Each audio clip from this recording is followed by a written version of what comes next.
Guys, maayong adlaw, kumusta naman mo, and welcome to my vlog. Tingnan nyo guys yung aming tubog sa Bisaya pa o figs sa English guys. May bunga na ulit guys. Oh, ang dami. Oh. Alam nyo ba guys, sa amin sa Isla Burias, hindi yan pinapansin yung tubog guys o figs dahil sabi nga nila guys, nakakalason. Nakakalason naman talaga guys pag yung green pa yung kakainin mo na bunga, yung fruits ba. Pero pag hinog na guys, nako, ang dami palang health benefits sa katawan guys. Ang dami talaga. Sa lalaki guys, isa na sa anti-prostate cancer.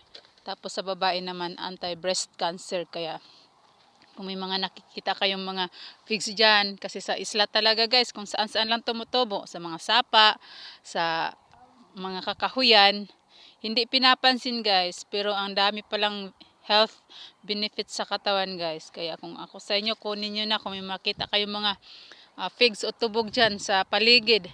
Dahil maganda pala guys.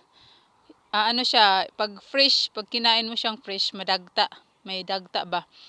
Pero okay naman. Pero ako guys, mas prepared ko yung dried ba, yung tuyo na siya, kasi pati yung balat nakakain mo. Pag fresh kasi guys, yung laman lang, yung mga buto-buto ba. Pero pag dried, pati yung balat nakakain mo. Kaya mas prepared ko siya sa yung tuyo siya kaysa sa fresh. Kaya kung may mga nakikita kayong tubog dyan o fig sa paligid nyo, kunin nyo na kasi maganda. Maganda ang niya sa katawan. Highly in potassium and magnesium and fiber. Kaya maganda siya guys kasi yung asawa ko guys nag-diet, bumibili siya ng mga healthy foods. Tapos ito na nga guys, kinakain niya yung figs, basta mga ganun. Tapos kumakain din ako guys. Alam nyo ba guys, since na kumain ako nun, hindi na nagka-cramps yung tummy ko, yung chan ko, yung mga legs ko pag may period ako.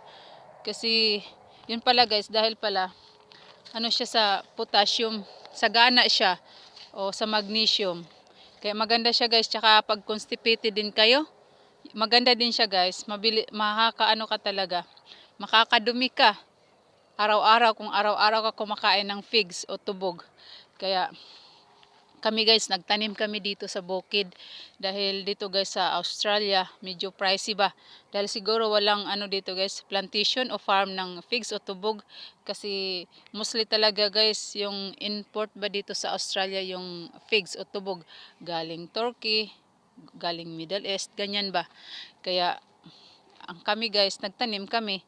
May 3 kaming puno. Ito guys, Adriatic figs to. Ito guys.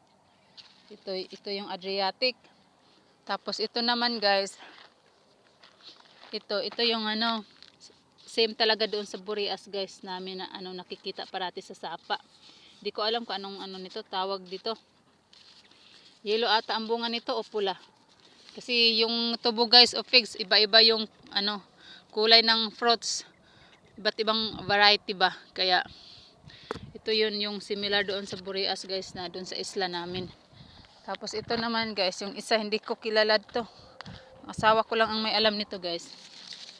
Oh. Ibang variety din to guys. Bali 3 puno to yung figs namin kasi pwede nga siya i-dried guys, tapos i-stack ba. Oh, yung gawing snacks, ganun guys. Masarap siya gawing snacks.